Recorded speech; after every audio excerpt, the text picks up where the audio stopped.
Hello everybody, Simon with Quigg Coins and Bullion here, and today I am going to share with you guys 15 coins that I have in my personal collection that I will probably never sell. A little bit of an asterisk with that: if I get a coin that's nicer, I may upgrade it, but realistically these are coins that I feel like I cannot currently replace, at least at the prices that I paid, as well as may also have some sentimental value to me in either that I got it graded or purchased it and got it stickered. So why don't we dive right in and see what I've got today.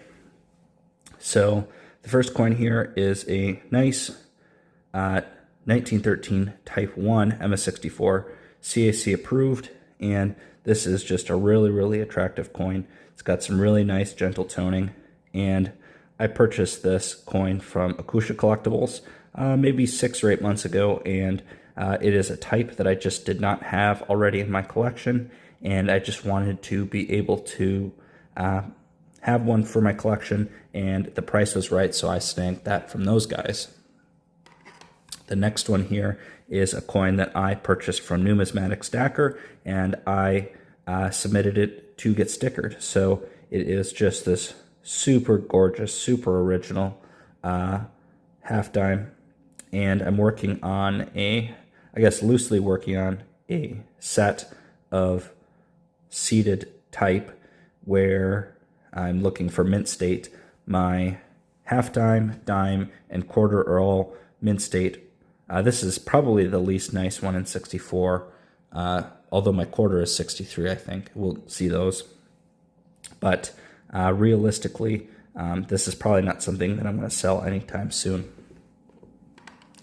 The next one is a super original, really gorgeous, toned 3-cent silver in MS64. Very common date, but it just has really attractive toning, super nice fields, and you cannot go wrong with something like this. You know, it's tough to find them in this grade where they're not super expensive, and they get crazy expensive in 65 and 66, and this is kind of that sweet spot there. Plus it just has like a huge amount of originality.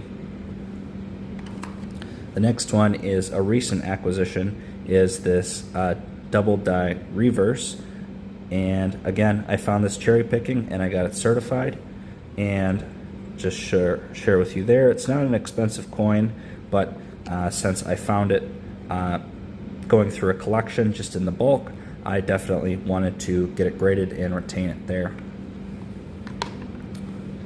The next coin here is my 2-cent piece that I just got stickered, and I have not seen hardly any 2-cent pieces, and I just wanted to be able to get this one certified and retain the original just look to it. I just don't think that I'll be able to replace something like this in the grade with the sticker, as well as being in the rattler. So that's another coin that I will be keeping. The next one, sticking with the theme, is this gorgeous 1883 O MS63 PL with the gold sticker. That is the first gold sticker that I got myself. I've purchased other gold stickers, but this is the first one that I actually got from submission, so definitely will be retaining this for probably quite some time there. The next one here is a really nice satiny proof. This is a proof 64 from 1892 V-nickel. Very attractive, very good fields. I have not sent these off to get stickered. I'm kind of kicking around the idea of the next time I'm getting something stickered to slowly send off my rattlers to see if I can slowly get them upgraded. The next coin here is again, not terribly expensive, but this is a older holder, and it has some really attractive toning on this Colombian half. Not uncommon to get toning on commemorative half dollars, but I just thought that this was really nice and original. and it's not a type that I collect a lot of, but I just liked it very much and wanted to hold on to that there.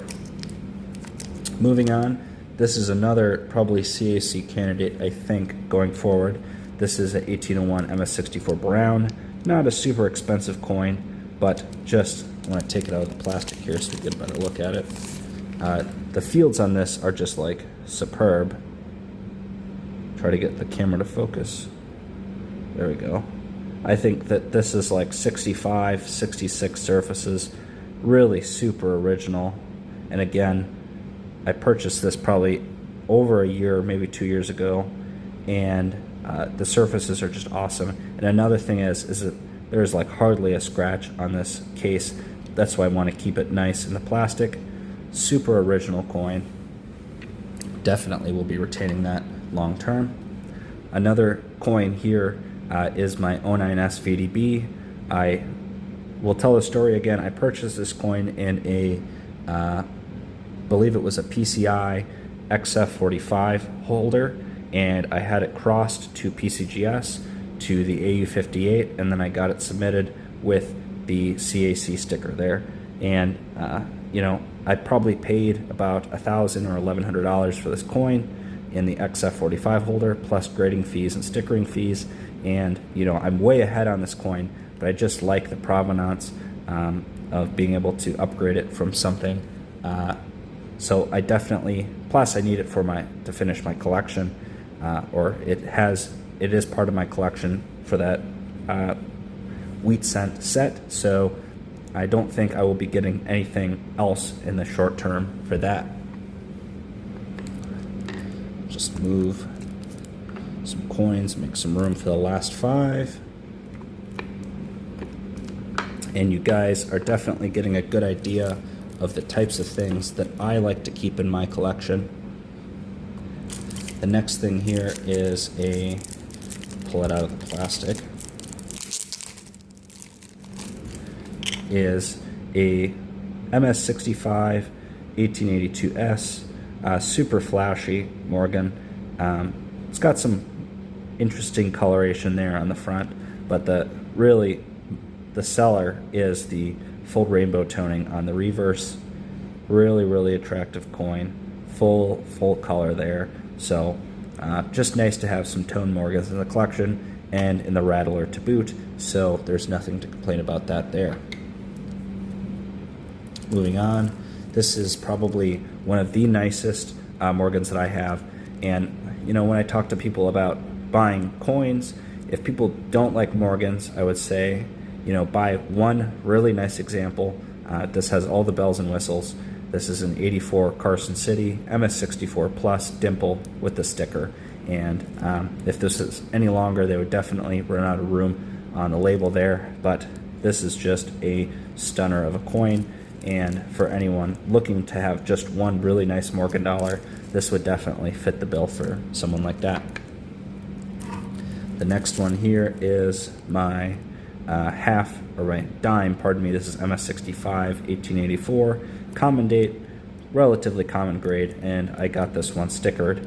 So I purchased this from a show, and I got a good deal on it, and I decided to submit it for stickering. And it just has such wonderful color, and I just want to keep that as something to retain in my collection as well. Down to the last 2 coins here. This is a very tough coin. So the survival rate is very low. 1841, they only minted 100,000, and there's probably fewer than 100 left in mint state, and this is one of them. And it is just so nice and original, and it just has full color on there. And of course, I submitted it to get stickered, and I was very pleased for that. And the last coin here is probably the next one I want to upgrade, but it is an AU50 Arrows, so with a CAC sticker. And it's just an attractive coin, and I think that I want to get this one, probably a mint state or a high AU example with the CAC sticker. That'd be the next thing that I'd probably want to retain, and then I would sell this one. So those are just kind of a few of the coins that I like to retain in my collection. Gives you an idea of what I like to collect. But we will wrap this portion up and we'll dive right into the giveaway. All right, everybody, so let's get into that giveaway. For today, I have a pair of nice copper rounds for the winner. Remember to like, comment, subscribe to be entered into the giveaway on each video. Remember also to check me out on Instagram here. You can follow me. Lots of behind the scenes things, fun stuff, and flash sales going on there. Remember to also check out my website here. You can see any coins mostly graded that I've got for sale, and you can also reach out to me with want lists at my email, always in the link in the description below. And let's get into the giveaway. So I'll grab the comments here. 38 comments from the last video, guys. Thank you.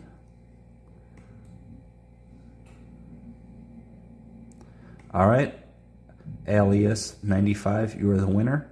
Remember to like, comment, subscribe, and please reach out to me to claim your prize. Thanks, guys. Have a good day now. Bye-bye.